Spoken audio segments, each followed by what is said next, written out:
Jesus Christ is the living water. So when he pours into you, when you read the word, what people have to understand, the seed of salvation starts to grow. So it has nothing to do with your church attendance, has nothing to do with reading the Bible a million times. People go to prison, read the entire Bible, get out and still commit crimes and go back to prison. It's not none of those religious activities. Those things help you in your walk, reading the Bible, praying and fasting, but it's not what gets rid of iniquity and transgressions. I call it the it factor. What gets rid of those things, those two things, is a true, genuine relationship with Christ. Acts chapter 9, Saul of Tarsus, he has a divine encounter with Jesus Christ. I promise you, once you have an encounter with Jesus Christ, you will never be the same.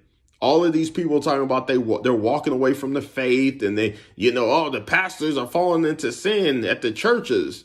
All churches or just that church? The reality check is most people are not rooted in Christ. They're not rooted in salvation. That's the reason why if they see a pastor fall into adultery, they leave God, they leave the church. That's stupid. Why on earth would you be controlled by somebody else's actions? Oh, a pastor fell. Another pastor fell. Bishop Eddie Long fell. Pastor Joel Tubman fell. Bishop T.D. Jakes at a Diddy party.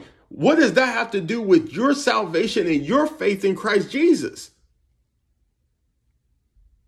That's their choices. But see, that's what happens when you're not rooted. I know a few people that walked away from the faith recently and they want to blame it on racism. You're not rooted. You're still missing the picture.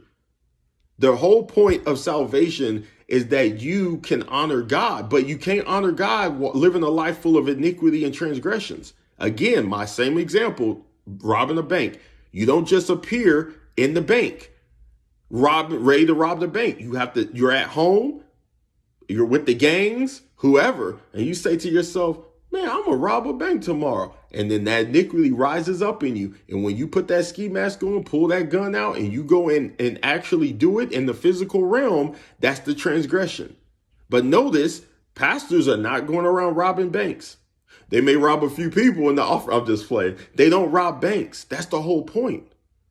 So if they're not robbing the bank and they're not going out and doing all these things, you gotta understand the seed of salvation is growing. Sure, there will be pastors that are gonna stumble. There will be pastors that will fall, and there will be pastors that will fall away and walk away from the faith. But the reality check is it's your job just to pray for them.